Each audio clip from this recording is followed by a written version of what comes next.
Hi, welcome to Consonant Analysis. Today I'm looking at the case of a doctor who turned out to be a murderer from the turn of the last century. You may have heard of him, you may not have. Dr. Crippen. Just the sound of the name, it sort of like sends creeps down your spine. The extract is taken from the opening address of the prosecution in the murder trial that ensued, obviously, from the murder of Dr. Crippen's wife, and apparently this was the extract was a statement or passing remark he made to one of his wife's or dead wife's entourage, with regards to what would he do if she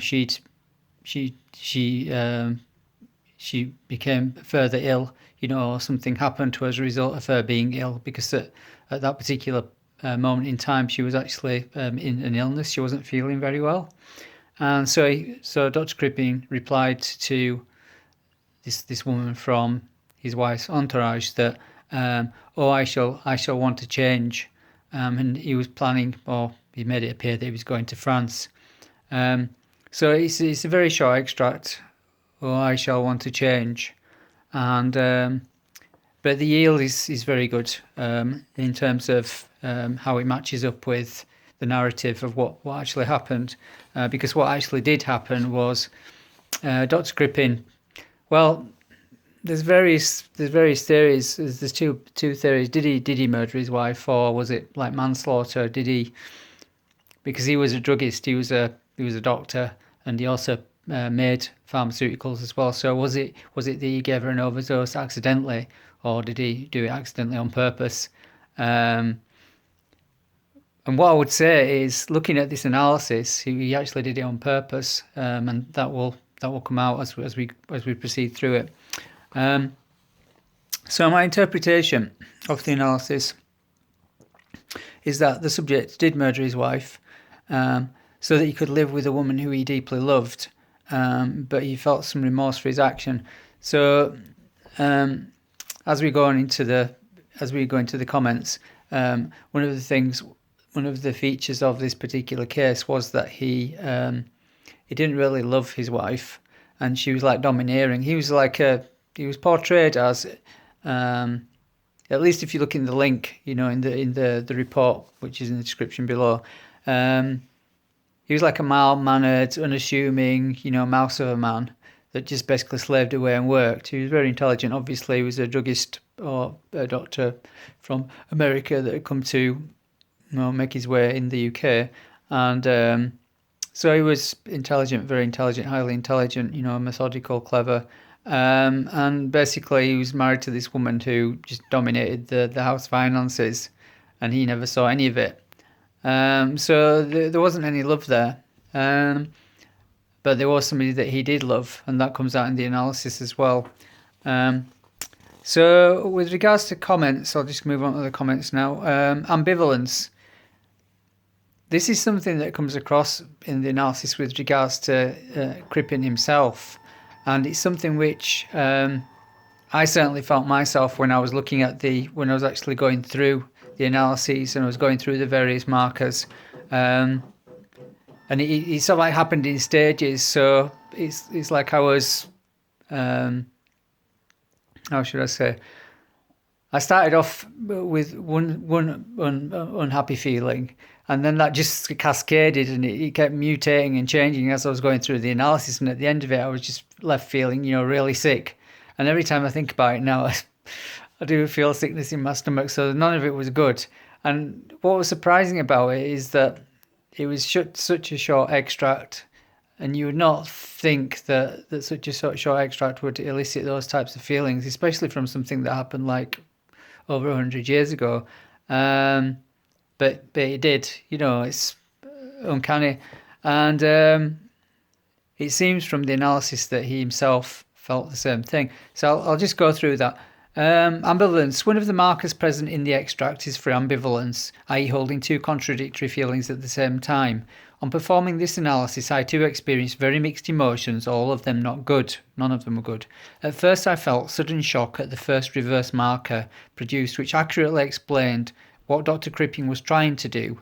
This feeling then transformed into slight unease or disease as I got to the markers concerning the doctor's love for his paramour. Paramour means, the woman that he was interested in.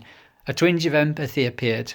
So when it got to the point where, there was an emotional anchor, I had a twinge of sort of like sympathy for him or empathy. At this point, the outward image of the doctor as a mild, unassuming man whose wife dominated the couple's finances while he slaved at work, maintaining outer composure, was sickeningly juxtaposed against what was hiding inside, a scheming murderer of the coldest description.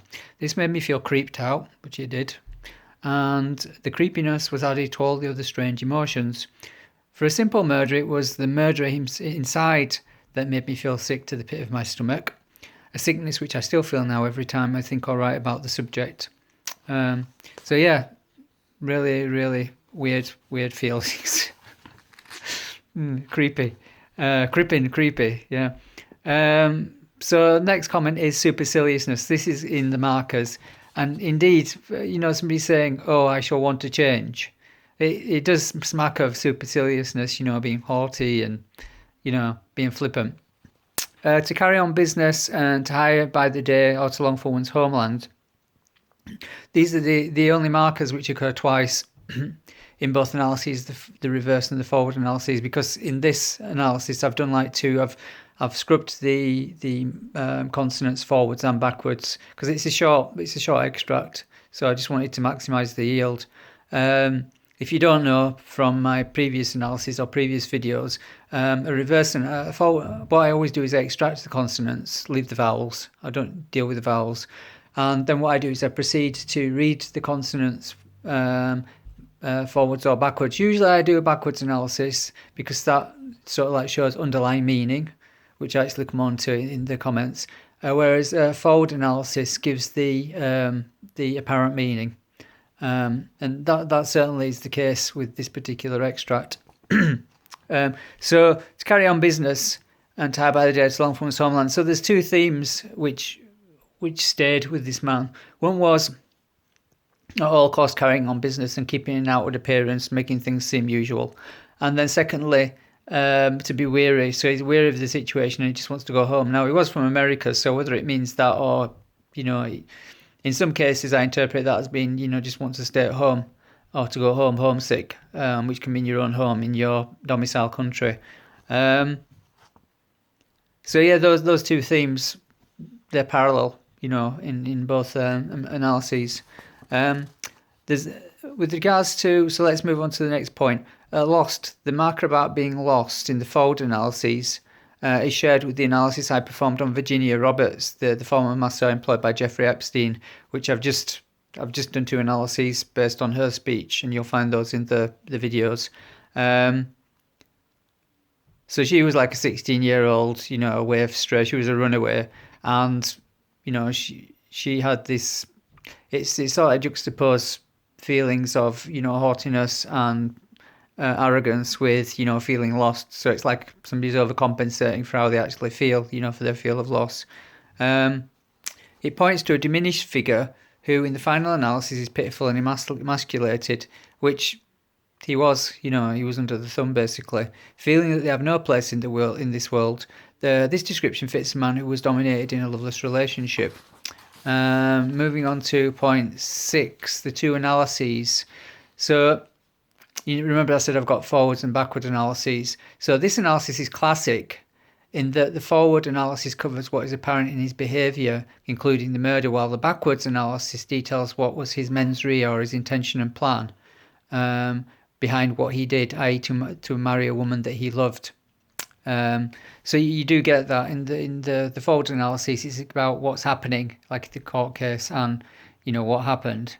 Whereas the reverse analysis is all about the woman, the other woman, the woman that he wanted to spend time with, what his plan was.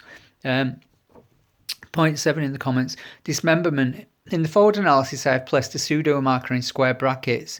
This is not a marker as such, but due to the peculiarities of Arabic, often words which directly relate to the markers they neighbour have a direct relevance to the analysis under study. In this case, dismemberment, I had little or no knowledge of this Crippen's case before I performed these analyses. So when I checked to see how Crippen had treated the body, it indeed had been dismembered.